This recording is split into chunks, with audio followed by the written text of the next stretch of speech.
Estamos aqui de volta, como sempre começamos invocando a Santíssima Virgem Maria, o Santo Padre Pio de Pietrelcina, para que roguem a Deus que nenhuma injustiça se cometa nesse programa. Antes de tudo, eu queria pedir a vocês que dessem uma espiada na página da professora Margarita Noyes, www.margaritalol.com, que ela está iniciando um novo programa muito bom, com base numa antologia de textos que eu sugeri para ela, de filósofos escoceses, Scottish Philosophers, de maneira que, sobretudo para quem é aluno do seminário, vai ser uma coisa de uma utilidade extraordinária, já que a informação circulante no Brasil sobre a filosofia escocesa de uma etapa importante, foi o século XVIII e XIX, no Brasil praticamente não há informação a respeito disso. Então, como diria o Lula, para matar dois coelhos com uma caixa d'água só. Você aprende inglês e pega informação sobre os filósofos escoceses. Essa semana aconteceu tanta coisa aqui, mas tanta coisa que não dá nem para comentar, tá certo?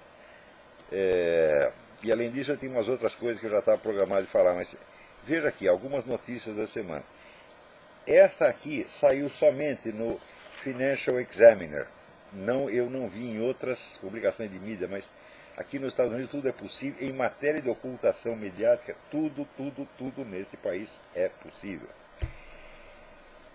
No dia 25, o último, o presidente Barack Hussein Obama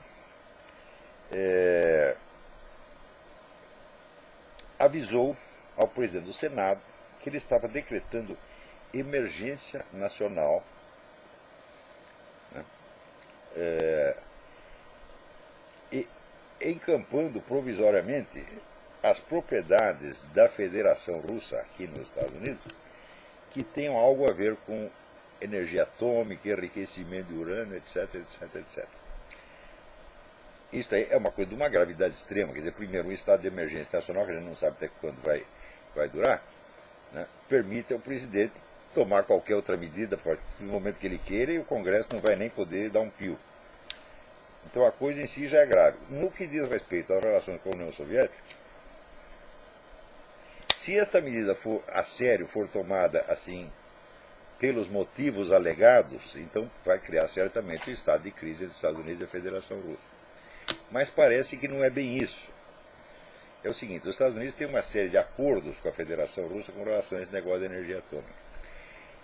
E esses acordos nos Estados Unidos, eles são sujeitos, eles podem ser atrapalhados por processos movidos por indivíduos ou empresas particulares. E parece que estava acontecendo mesmo isso, tem um monte de processo aí.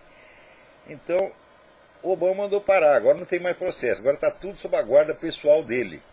Então eu não sei se isso foi feito para proteger interesse americano ou interesse da Federação Russa.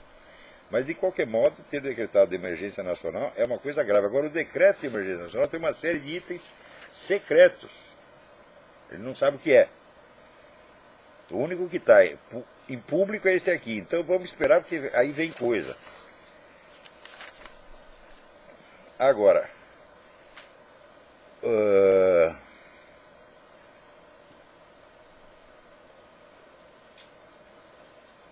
aquele senhor Holder, que é o ministro da Justiça aqui, secretário da Justiça, ele confessou, ele interrogado pelo senador Charles Grassley, que é um sujeito muito sério, né? E me parece bastante honesto, ele confessou o seguinte, que nesse negócio da ordem executiva, Executive Order, dado pelo Obama, que impede o acesso aos documentos da operação Fast and Furious, foram então suprimidos importantíssimos e-mails, né? De maneira, o cara está confessando, olha, nós escondemos as provas mesmo, e foda-se vocês, tá, né? É um caso inédito na história. Outra coisa incrível que aconteceu é o seguinte, né? A diretoria do Partido Democrata soltou aí uma declaração dizendo que, olha, se o Obama não é cidadão nativo, foda-se. É assim e vai ficar assim mesmo. Quer dizer, estão praticamente confessando que o cara não tem documento. Eles dizem, não tem, e quer saber? Vai ficar assim mesmo. Então, quer dizer que todo este imenso esforço feito para provar que o Obama nasceu no Havaí, né? Ou pelo menos para pular fora dos pedidos de uma investigação. Agora, finalmente, os caras confessaram, né, o que eles vieram. Falaram, olha, nós sabemos que nós estamos mentindo mesmo, né? E, quer saber, a verdade que se dane. Outra confissão. Olha, tudo isso essa semana, gente, é um negócio assim, absolutamente incrível, incrível. Você, no Brasil, as notícias chegam com 30 anos de atraso e as pessoas sempre podem alegar ignorância, né? Quando o cara não sabe de alguma coisa, diz, eu não sei nada disso, portanto não aconteceu, é teoria da conspiração, etc. O famoso argumentum ad ignorantiam, que já era registrado pelos antigos retóricos, está lá na retórica de Quintiliano, né? Desde o século I a.C., e os caras que no Brasil continuam usando, né? Então, quando eles falam esse negócio de governo mundial, ainda tem gente no Brasil que diz, não, isso é teoria da conspiração. Ora, esta semana aconteceu o Lord Monckton, aquele que foi assessor da Thatcher, né, esteve aí na Rio+20, tá certo? E ouvindo as conversas, os caras dizem, olha, assim, extraoficialmente, nas conversas, eles admitem, eles confessam abertamente que esse negócio todo não tem nada a ver com a ecologia, que é para implantar o governo mundial. Saiu no World Neteiro essa semana uma entrevista importantíssima do Lord Monckton. Agora, o pior não é isto. O pior é o seguinte, o diretor da seção de imigração da União Europeia, Sr. Peter Sutherland, deu uma entrevista dizendo o seguinte, as nações europeias elas têm que desistir da sua homogeneidade. Então, ter homogeneidade cultural, racial, nacional, qualquer coisa, tem que desistir, quer dizer, tem que misturar tudo. Quer dizer, note bem, se as nações se tornam heterogêneas, tá certo? Então, tanto faz, você está lá na Inglaterra, tanto faz você ser um súdito da rainha ou você ter vindo da Turquia, é tudo a mesma coisa, tem todos os mesmos direitos. Né? Então, introduz a heterogeneidade dentro das nações, o que acontece com a Europa, isso introduz a homogeneidade em toda a Europa. Toda a Europa fica igualzinha. E culturalmente, em termos de soberania, as nações estão destruídas. Quer dizer, você confessa isso, porra. E não tem gente, não, esse negócio de governo mundial é teoria da conspiração. Olha, esses opinadores brasileiros, isso é uma coisa incrível, incrível, incrível. Né? Aqui, essa semana, teve o presidente do Paraguai foi destituído pelo Congresso, legalmente, para unanimidade do Congresso. Quanto tempo levou para que algum brasileiro dissesse é um golpe de Estado e foi tramado em Washington? Não levou 2 minutos, porque eles sabem de tudo, porra. Né? Eu estou até hoje esperando a prova de que o golpe de 1964 começou em Washington, porque eles, como prova, sabe o que eles divulgam? Eles divulgam um telefonema do embaixador Lincoln Gordon para o presidente Lyndon Johnson no dia 31 de março. O telefona para o presidente e fala, senhor presidente, os caras botaram aqui o tanque na rua, o que eu faço? Ou seja, ele não foi totalmente surpreendido, mas ele está entrando na história naquele momento. Então, esta prova de que os americanos, até 31 de março, não tinham feito nada, de que os militares agiram sem notificar a eles o que iam fazer e quando iam fazer, eles usam essa prova como se fosse a prova de que o golpe começou em Washington. Porra. Isto 20 anos depois de que o chefe da KGB no Brasil, Ladislau Bittman, já confessou que essa história foi inventada por ele, mediante documentos falsos, e repassada a todos os jornais brasileiros que trouxas acreditaram. Ou seja, isso aqui é raciocínio automático, meu filho. O que quer que aconteça, que você não gosta, você vai dizer que foram os americanos que fizeram. Isso é sistemático. Né? Agora, essa propaganda soviética, que ela continua ativa até hoje, esse mês saiu o livro do Konstantin Preobrazhensky, mostrando que, sob o nome de FSB, a KGB continua ativa, está mais ativa do que nunca nos Estados Unidos, e agora descobriu um outro instrumento, um outro canal. É a Igreja Ortodoxa Russa no exterior. Ele diz que praticamente tudo quanto é bispo, não falou todos os papas, todos os bispos da Igreja Russa Ortodoxa no exterior são todos agentes da KGB, ou FSB, como queiram chamar. Então, cuidado com isso. Então, olha, teve a destituição do Lula, no dia seguinte saiu um artigo do... Quem mais poderia ser? O Mauro Santayana, pô. Eu já falei para vocês, o Mauro Santayana não é um jornalista, é um agente de influência. Ele segue, vamos dizer, a orientação estrita da KGB. Então, se ele trabalha profissionalmente para ele, ou se ele trabalha gratuitamente, eu não sei. Tá certo? Mas o que quer que seja de interesse da KGB divulgar, no dia seguinte está lá, no artigo do Mauro Santayana. Então, como Władysław Bittman disse que em 1964, em abril de 1974, a KGB tinha quase uma centena de jornalistas na sua folha de pagamento, nada se vai compreender da história do Brasil enquanto não se tiver os nomes desses caras. E a pergunta, seu Mauro Santayana, o seu nome estava lá? Eu, sinceramente, acho que estava. Não tenho prova. Não estou te acusando de nada, mas que isso tem que ser investigado, tem. Quer dizer, você quer, Mauro Santana, vocês vivem falando em transparência, verdade, etc. Vamos abrir lá os arquivos de Moscou? Por falar nisso, essa semana também o movimento do Sem Terra foi lá invadir uma fazenda, dizendo que está buscando cadáveres ocultados pelo regime militar. Foi lá destruir a fazenda, machucaram 12 pessoas, destruíram um monte de coisa. Quer dizer, pode tudo em nome desse negócio dos cadáveres, Só que tem o seguinte problema. O número de brasileiros que fugiu para Cuba durante o regime militar é muito grande. Nem todos são publicamente conhecidos. Havia uma intensa movimentação de caras clandestinos. E nós sabemos que a maior parte das pessoas que foram mortas pelo regime Fidel Castro eram militantes da Revolução. Quantos brasileiros tem lá no meio? Quantos estão lá enterrados em Cuba? E o pessoal fica fazendo esse forrobodó para... queremos os cadáveres aqui. Vamos fazer investigação em Cuba? Vocês não querem a verdade, seus putos?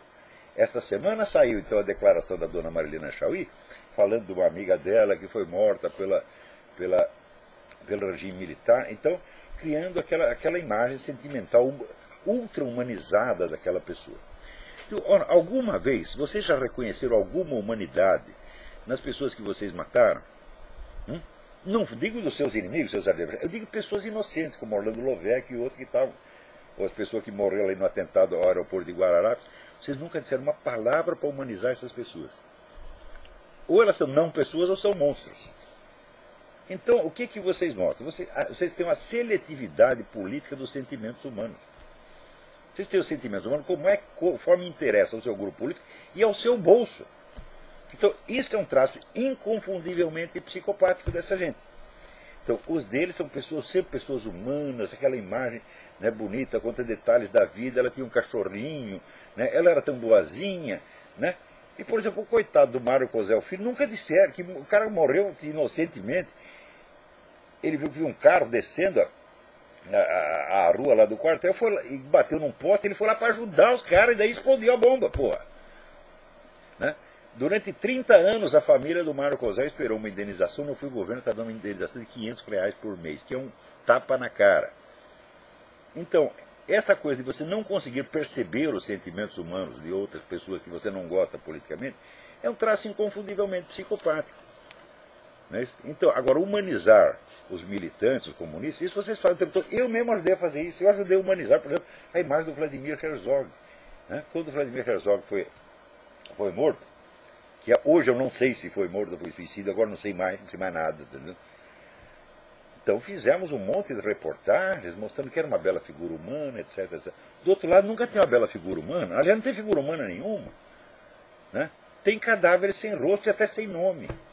Então, a capacidade que vocês têm de suprimir os sentimentos humanos quando não lhe interessa politicamente é um traço inequivocamente psicopático, viu, dona Marilena? A senhora também.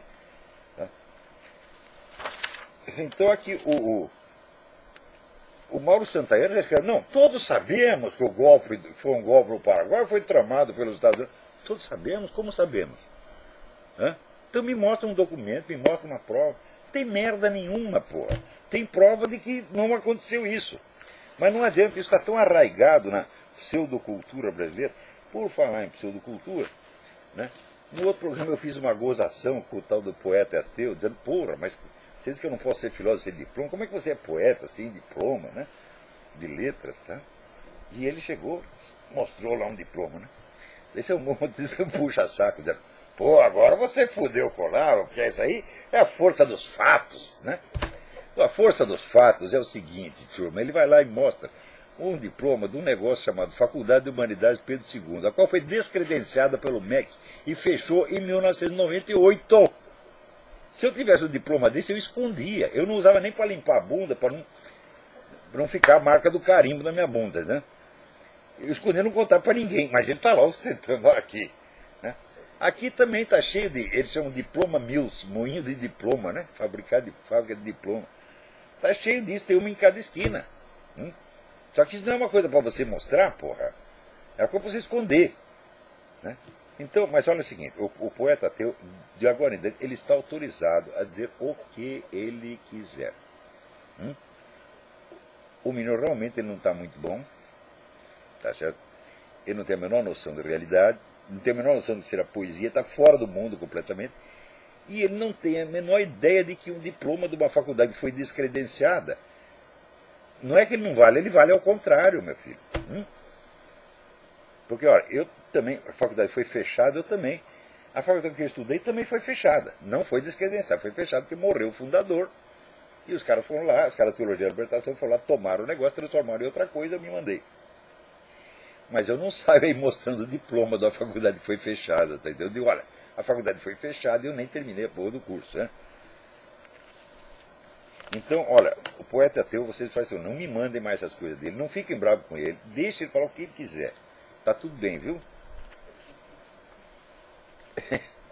Então, eu tinha uma coisa que eu queria comentar. Esses dias eu distribuí para as pessoas um artigo chamado Psicólogos e Psicopatas. Eu nem sei se já foi publicado, mas eu vou ler para vocês. E depois vou comentar umas coisas que aconteceram depois. Não creio que a atração erótica entre pessoas do mesmo sexo seja antinatural e não vejo mesmo nenhum motivo, em princípio, para classificá-la como doença.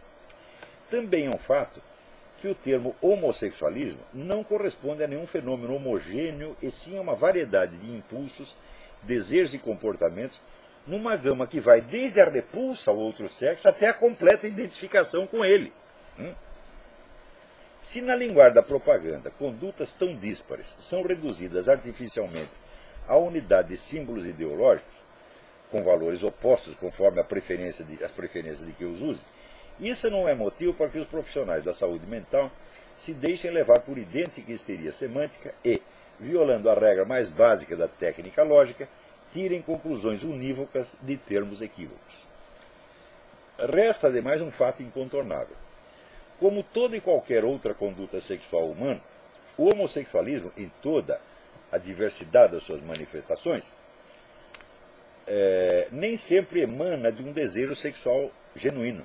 Pode, em muitos casos, ser uma camuflagem, uma válvula de escape para conflitos emocionais de outra ordem, até mesmo alheios à vida sexual. Isso acontece com muitas condutas sexuais. Não é isso? Por exemplo, se o sujeito é um masturbador compulsivo, isso não quer dizer que seja um impulso sexual, pode ser um conflito qualquer de ordem familiar, de ordem emocional, no qual ele está procurando alívio mediante aquela prática. Isso pode acontecer, vamos dizer, com qualquer conduta sexual, inclusive o homossexualismo. Isso quer dizer, nem todo ato sexual tem uma motivação puramente ou exclusivamente sexual. Tem outros componentes, os quais podem ser mórbidos. É possível e obrigatório, nesse caso, falar de falso homossexualismo, de homossexualismo neurótico ou mesmo psicótico, para distingui-lo do homossexualismo normal, nascido de um autêntico e direto impulso erótico, sem outras implicações, portanto. A proibição de dar tratamento psicológico a pacientes que sintam desconforto com a sua vida homossexual, que é o que agora estão estudando lá no Congresso, resulta num impedimento legal de distinguir entre esses dois tipos de conduta, especificamente diferentes, entre o mero impulso sexual e a sintomatologia neurótica, equalizando, portanto, o homossexualismo e doença.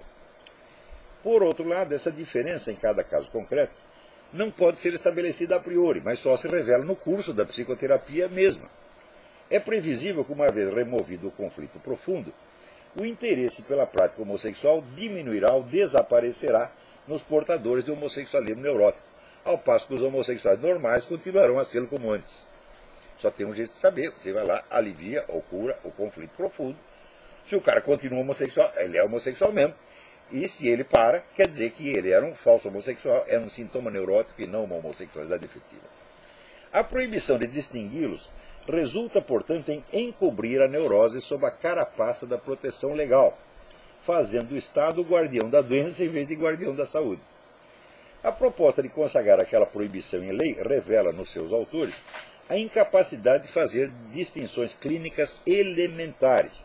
E esta incapacidade, por sua vez, nos dá a prova incontestável de uma incultura científica e de uma inépcia profissional suficientes para justificar que essas pessoas sejam excluídas da corporação dos psicólogos, mesmo que sejam membros do Conselho Nacional de Psicologia, Conselho Regional. Os caras não conseguem fazer essa distinção, né? E diz, não pode tratar, ninguém que está sentindo desconforto com a condição homossexual pode ser tratado. Eu falo, bom, como é que você vai saber se o cara é homossexual de fato, ou se é um neurótico que está usando a conduta homossexual como sintoma, como camuflagem de conflito? Você só pode saber se você estiver tratando o cara. Só que vocês proíbem isso, de tratar esses caras, então é proibido distinguir. Hã? Quer dizer, você mesmo diz, o homossexualismo é normal. Sim, ele é como toda conduta sexual. Às vezes ele é normal, mas às vezes ele é uma camuflagem de conflitos que às vezes não tem nada de sexual. Tá certo? Só que não pode fazer distinção. Quer dizer que se você tem uma neurose e você encobre esta neurose sob uma conduta homossexual, sem você ser efetivamente homossexual, no fundo, você é obrigado a continuar. Então essa é a proteção da doença, porra. Então, a autoridade desses indivíduos para opinar em questões de psicologia é rigorosamente nenhuma. Porém, há algo de mais grave. A proposta da proibição acima mencionada veio no contexto de um movimento criado para proibir e punir como crime de homofobia toda opinião adversa à conduta homossexual, independentemente da linguagem, serena ou inflamada, polida ou impolida, racional ou irracional com que essa opinião se expressa. Pareceres científicos, juízos filosóficos e ensinamentos doutrinais das religiões são assim nivelados como delitos aos insultos mais grosseiros e às manifestações mais ostensivas de preconceito e discriminação. Com toda a evidência, nenhuma palavra contra a conduta homossexual, neurótica ou sã será permitida. Ao longo de toda a história, nenhuma outra conduta humana gozou jamais de tão vasto privilégio, de tão abrangente proteção. Nenhuma esteve jamais imunizada por lei contra a possibilidade de críticas. Não o é, por exemplo, nenhuma conduta política. Não o é nenhuma qualidade humana, por mais excelsa e respeitável. Não o é a genialidade artística ou científica, a honestidade impoluta ou mesmo a santidade. Não o é a vida pública ou privada de quem quer que seja. Não é nem mesmo a conduta usual de um casal heterossexual, frequentemente criticada como sintoma de trivialidade e falta de imaginação. Não o é, por fim, o próprio Deus, contra o qual se diz e se escreve livremente e sem medo de punição toda sorte de barbaridades.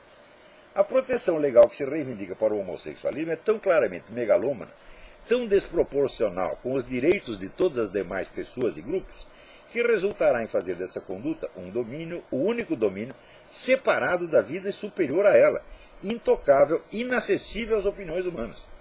A proposta é tão inequivocamente demencial que o simples fato de que a mídia e o parlamento cheguem a discuti-la a sério já é prova de que boa parte da sociedade, justamente a parte mais falante e ativa, perdeu o senso inato da distinção não só entre o normal e o patológico, mas entre realidade e fantasia. Segundo o grande psiquiatra polonês Andrzej Lobachevsky, no livro Political Ponerology, 2007, isso acontece justamente quando os postos de liderança estão repletos de personalidades psicopáticas, as quais, com suas ações temerárias e sua fria insensibilidade às emoções normais humanas, acabam, quando triunfantes, por espalhar na população geral um estado de confusão atônita, de falta de discernimento e, no fim das contas, de estupidez moral. Homossexuais podem ser pessoas normais e saudáveis? É claro que podem. Mas o que leva alguém a defender mutações jurídico-políticas tão monstruosas quanto aquelas aqui mencionadas não é nenhum impulso sexual, seja homo, seja hétero. É a psicopatia pura e simples. Mais que incompetentes e indignos de exercer a profissão de psicólogos, os apóstolos de tais medidas são mentes deformadas, perigosas, destrutivas, cuja presença nos altos postos é promessa segura de danos e sofrimento para toda a população. Note bem, essa questão de psicopatia não é questão de opinião. Você tem testes objetivos para saber se uma pessoa é um psicopata ou não. Né? Existe, por exemplo, esta semana mesmo eu recebi de um psiquiatra brasileiro né, um trabalho dele. É tanto papel que me chega aqui que eu não estou conseguindo localizar, mas semana que vem eu vou comentar isso melhor. Um trabalho excelente que ele fez em parceria com o Dr. Robert Hare, que é o maior estudioso americano dele. We're sorry. All circuits are busy now. Will you please try your call again later? Apareceu uma mensagem aqui. Oh, oh. Apareceu um. Aperta contigo.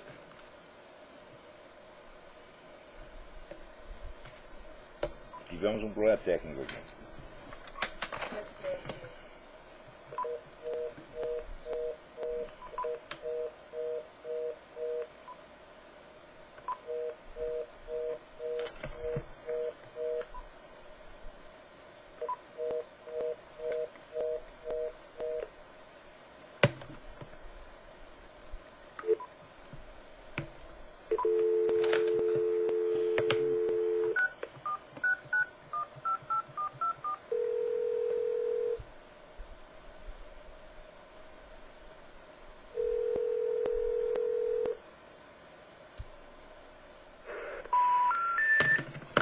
Ora, houve algum problema técnico no Blog Talk Radio. Nós vamos continuar a nossa transmissão por aqui e colocaremos em circulação assim que terminar o programa. Pelo YouTube. Né? Bom, a maioria acho que está assistindo pelo YouTube mesmo. E aqui, ou Facebook, né? Está assistindo pelo Facebook. E nós colocaremos então no Facebook e no YouTube. E nos nossos sites, evidentemente.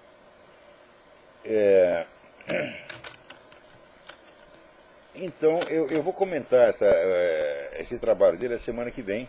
Eu imprimi, é um trabalho longo. Esqueci o nome do cidadão, peço que me desculpe, é um professor de psiquiatria. A semana que vem eu vou... Para você ter ideia, nós temos aqui mais de 100 páginas de material para essa semana. E eu me atrapalhei, não estou conseguindo achar aqui o seu... Vamos ver se é aqui. 23 anos.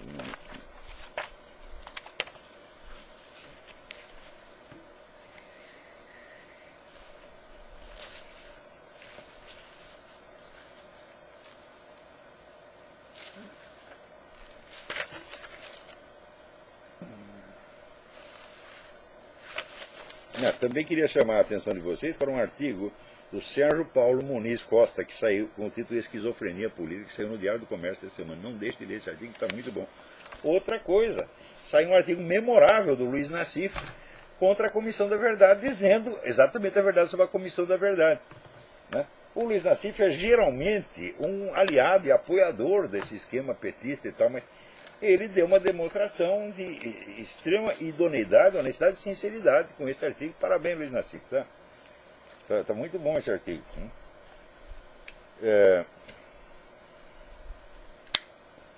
Então, quando eu divulguei para... Esse artigo foi colocado em... Passei para o Diário do Comércio, passei também para meia dúzia de pessoas antes de ser publicado.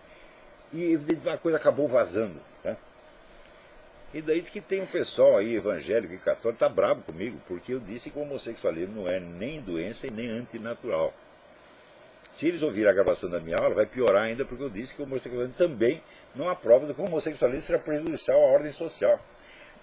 Pô, esse cara diz que não é antinatural, que não é doença e não é prejudicial à ordem social, então ele é a favor, ele está com o movimento gaysista e ele traiu, né, a causa da liberdade religiosa que todos nós defendemos. Meu Deus do céu, haja saco, haja saco. Quem está atrapalhando a causa cristã são vocês. Não porque vocês querem, mas porque são muito burros e não entendem as coisas. Então, acontece o seguinte, meu filho. Vocês procuram orientação na Bíblia. Acontece que os mandamentos bíblicos, todos eles, são juízos universais normativos. Por exemplo, não matarás, honrarás pai e mãe. São juízos que se aplicam uniformemente a todos os seres humanos e são normativos, são normas. Tá certo? Se você estudar assim um pouquinho de lógica, você vai ver que de um juízo universal normativo não se pode deduzir nenhum juízo de realidade com relação a nenhum fato concreto. Por exemplo, do fato de que você deve honrar seu pai e a sua mãe, não se pode deduzir que fulaninho ou fulaninha desonraram seu pai e sua mãe. Isso tem que ser verificado por outros meios. Tá certo? Então, que meios? O próprio nosso Senhor Jesus Cristo ensinou qual é o meio, meu Deus do céu. Está aqui, até pendurei na minha parede. Mateus 11, 1, 6. Quando João Batista está na cadeia, manda os caras perguntar para Jesus Cristo: é você o Messias que nós estamos esperando ou temos que esperar um outro? O que Jesus Cristo responde? Ele responde com um juízo universal normativo. Ele diz: não, vocês vão lá e contem para João o que vocês viram e ouviram. Vocês viram os cegos estão enxergando, os paralíticos estão andando e os leprosos aparecem limpos. O que é isso? É um critério de verificação pelos fatos. É um critério científico, é? Ou seja, para julgar os fatos, você tem que usar um critério científico e não um juízo universal normativo. Então, qual é o critério de averiguação da realidade, juízo de realidade? É o bom e velho método científico. No que consiste o método científico? É coisa muito simples, vocês podem aprender agora, vocês não sabem, podem aprender agora. Você pega um grupo de fatos e você enuncia uma hipótese, ou para descrevê-los, ou para explicá-los. E em seguida, quando a sua hipótese está bonitinha, você faz todo o possível para destruí-la, para impugná-la, para refutá-la por todos os meios possíveis. Que meios são esses? Só tem dois. Você vai examiná-la pela sua consistência lógica interna, pelas suas premissas, pelas suas consequências, ou você vai confrontá-la com os dados da realidade, os fatos conhecidos. É assim que se faz.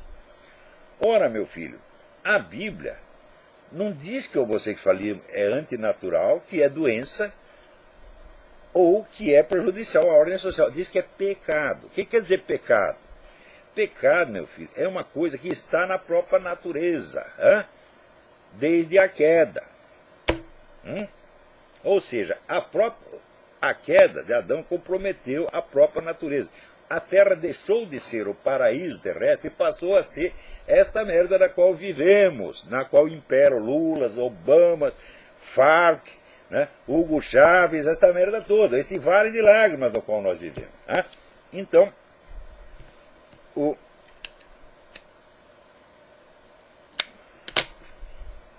dizer que uma coisa é pecado não significa dizer que ela prejudica a natureza, ou que ela é doença. Não, quer dizer que prejudica a salvação da sua alma, meu filho. E para você ver como isso funciona diferente da natureza, você pode pecar a sua vida inteira, e se você se arrepende nos últimos 5 minutos, você tem uma chance de ser salvo. Na natureza isso não acontece.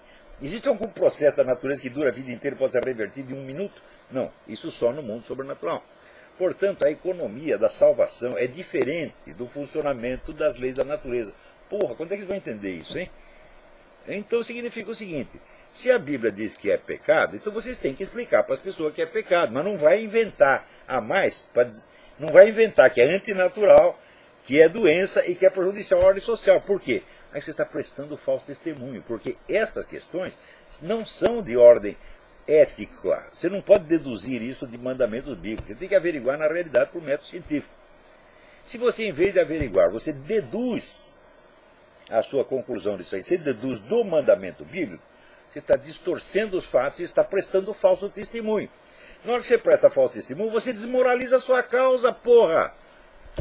Quando você está a favor do establishment, das pessoas poderosas, do governo, dos ricos, etc., então você pede apoio do Satanás.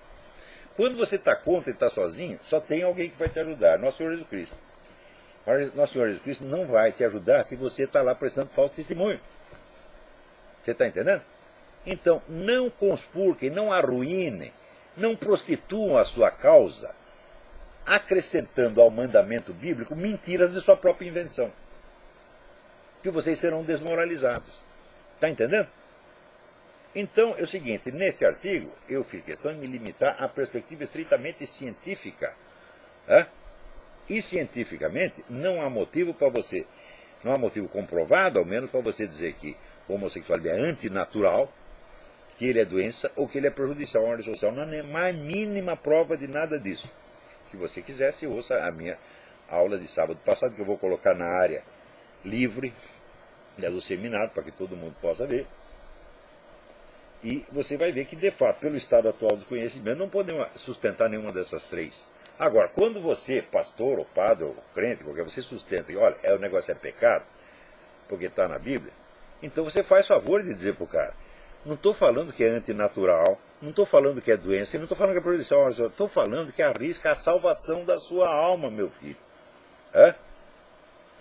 Que é uma coisa completamente diferente, diz respeito ao seu destino eterno, numa outra escala de temporalidade que não é a deste mundo onde nós vivemos. Então, quando você diz isso, você está ensinando a doutrina da sua religião, e você faz isso com todo o direito. Esse direito seu não pode ser infringido, porque daí vai violar a Constituição, as leis e todo o consenso jurídico do Ocidente nos últimos 4 séculos. Então, quando você diz é pecado, você tem o direito de dizer isso. Agora, você não tem o direito de usar mentiras científicas. Tá certo? Porque aí você não é que você está dizendo que é pecado, você está querendo dar uma imagem de uma monstruosidade. Note bem, você dizer que uma coisa é antinatural, coloca o cara fora da natureza. Eu já expliquei isso. Quando Aristóteles ou os filósofos medievais falavam de natureza, natureza de um ser para eles é a finalidade última deste ser. Então, se você falava da natureza dos seres humanos, eles eram considerados na totalidade do seu destino, inclusive pós-mortem, o seu destino eterno. Quando a ciência moderna constituiu a noção atual de natureza, ela constituiu como noção de um domínio separado, que deve ser compreendido em si mesmo, fora e independentemente de qualquer referência ao mundo sobrenatural. Então isso quer dizer, se um filósofo medieval diz que o homossexualismo é antinatural, ele está querendo dizer no sentido total, ou seja, natural e sobrenatural. Então ele está querendo dizer, em última análise, que é pecado. Quando você usa o termo agora, no contexto moderno, você quer dizer que o cara, não é que ele é contra a lei de Deus, que ele é contra a biologia. Então que ele é uma espécie de monstro, de deformidade. Isso é uma ofensa brutal, que você não pode fazer, não homossexual, você não pode fazer a ninguém. E, no entanto, toda hora aparece padre, pastor religioso fazendo este falso testemunho, que é uma ofensa brutal. E você não quer que o gay fique bravo com você? Então você combate o movimento gaysista por aquilo que ele tem de mentiroso, de perverso e de psicopático. Não precisa inventar mentira contra ele. E, sobretudo, mentir com respaldo bíblico, gente. Porra, isso é falso testemunho, isso é gravíssimo que vocês estão fazendo. Parem com isso já. Não digam apenas que é pecado, porque está na Bíblia. Quem diz que é pecado foi Deus, está aqui na Bíblia. Estou dizendo para você que é pecado, portanto, se você continuar com essa porcaria até o último dia, tu vai para o inferno. Mas, note bem, um impulso que gera o pecado, ele não pode ser antinatural, meu Deus do céu. É justamente porque ele é natural que ele induz ao pecado. Porque é a natureza toda. Existe, vamos dizer, um conflito, uma defasagem entre a constituição natural, vamos dizer, material dos seres humanos e o seu destino eterno. Se não existisse esse conflito, não haveria pecado, porra. Então tem gente que argumenta, mas se o homossexualismo é natural, então o filicídio também é natural. É natural. É pecado? Claro que é pecado. Mas não tem nada de antinatural. Então, na China se pratica o filicídio. A legislação romana consagrava o direito ao filicídio. O número de civilizações que aprovaram isso é tão grande. Se fosse natural, essas civilizações seriam extintas depois de 3 semanas. Como é que uma civilização, uma cultura, pode ir contra a natureza? Não pode, porra. Então dizer que é antinatural é um absurdo. O mundo inteiro do pecado é o mundo natural. Claro que é evidente que existe, quando é um pecado humano, exige a intervenção no fator sobrenatural também, de uma ação demoníaca. Mas a ação demoníaca vai se utilizar de mecanismos naturais, não antinaturais. Quando se fala da ação demoníaca, se fala do preternatural. Preternatural não é antinatural. Preternatural é a margem, é diferente do natural, mas não pode violar o natural. Está entendendo? Então isso quer dizer que o demônio vai usar mecanismos naturais para, através deles, induzir o homem ao pecado e danar o cara no juízo final. O demônio não tem o poder de mudar a natureza, porra. Ele vai usar as forças naturais de uma maneira maligna.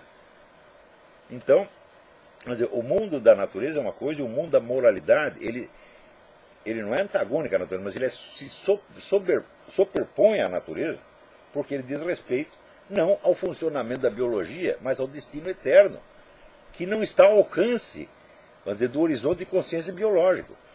Então vocês não estão levando em conta distinções elementares que deveriam ter feito desde o início.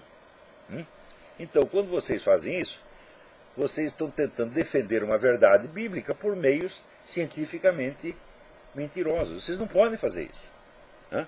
Isso aí arruína a sua causa. Quem está lutando pelo bem, pela verdade, pela liberdade religiosa, pelo cristianismo, tem a obrigação de ser o mais honesto que ele possa.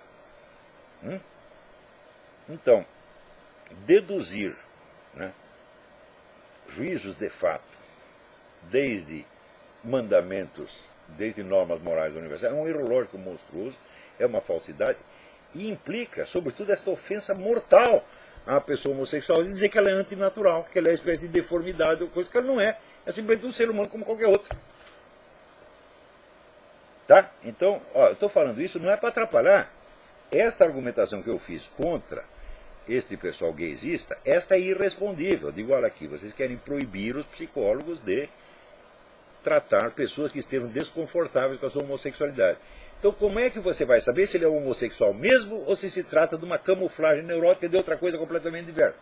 Fica proibido distinguir. Então, o cara que é neurótico é obrigado a continuar neurótico. Está entendendo?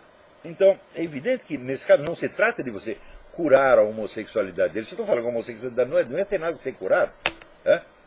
O cara está lá, né, feliz com a sua homossexualidade.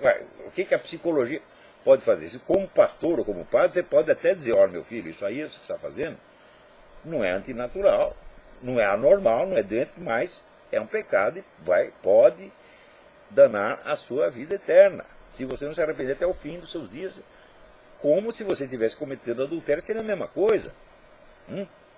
Então não é questão de homossexual versus hétero. A maior parte dos pecados sexuais são héteros, pô, quem é que não sabe? Não é isso? Então o mundo pecado é o mundo, vamos dizer, da moral sobrenatural, meu Deus do céu. Não o mundo da biologia. Então vamos parar de fazer confusão e vamos... Olha, essa coisa é mortalmente séria. E esses assuntos têm que ser encarados, vamos dizer, com o máximo de idoneidade e de exigência cognitiva e intelectual possível. Senão tudo se desmoraliza. Né? Então...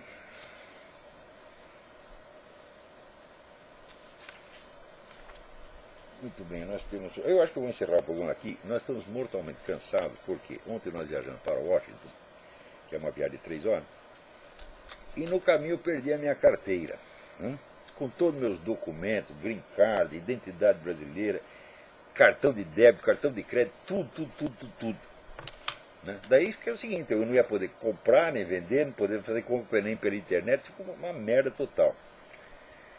Bom, daí alguém me recomendou, não, procura um posto de polícia, etc. Bom, daí já era 1h da manhã, né? Daí eu procurei um posto de polícia, ele estava lá num lugarzinho pequeno, perto de Fredericksburg, e uma moça do posto, aliás, uma moça lindíssima, maravilhosa, disse, olha, o senhor vai lá, explicou um negócio que não era bem um posto de polícia, mas eu já estava com sono, só não entendi do que ela falou. Daí encontrei lá o escritório que ela falou, também uma casinha no meio do mato, né? Toquei a campainha e atendeu um senhor gordo, enorme, né? E daí eu expliquei, eu perdi meus documentos, queria fazer aqui um report, um relatório e tal. E ele me olhando como se eu tivesse saído do Pinel, né? Daí ele me explicou, ó que meu filho, isso aqui não é um posto policial, eu sou o juiz da Suprema Corte da Virgínia. E nós fazemos aqui um plantão para processos ou para habeas corpus, essas coisas, né? Não tem nada a ver com seus documentos. Mas daí ele viu que o meu, né, que eu realmente não estava entendendo nada, que eu estava totalmente desorientado, daí de repente ele mudou, ele ficou com dó de mim e falou, peraí, eu vou te ajudar. Telefonou para a delegacia e mandou vir um agente policial, um oficial, para me atender ali no local. Veja você, em 3 minutos o cara estava lá. Fez lá o BO, essa coisa toda, né? E daí voltamos para casa. Quando chegamos aqui, era de manhãzinha, nós aqui morrendo de sono. Né? Daqui a pouco toca o telefonema. Alô, aqui é da AAA. AAA é uma empresa que presta assistência, né, rodoviária, fura o pneu, quebra o seu carro, né? Aqui é da AAA. Tem uma pessoa que disse que encontrou a sua carteira e vamos colocar o seu contato com ele.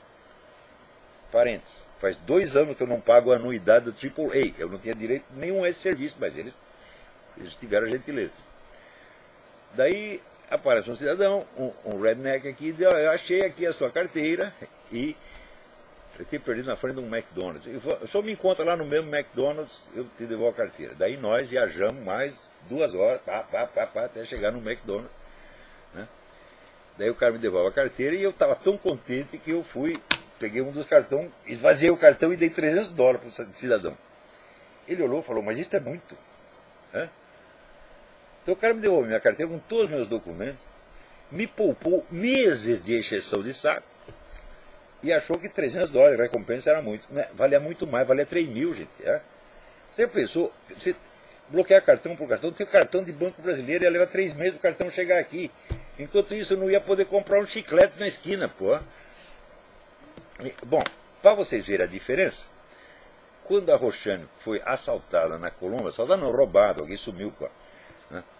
Pegou a bolsa dela, tirou a carteira, levou embora. A carteira também apareceu. Né? Então, olha, aqui é da Embaixada do Brasil, tem uma pessoa que entregou a sua carteira. Ela foi lá, buscou a carteira, estava lá, só que a carteira estava vazia.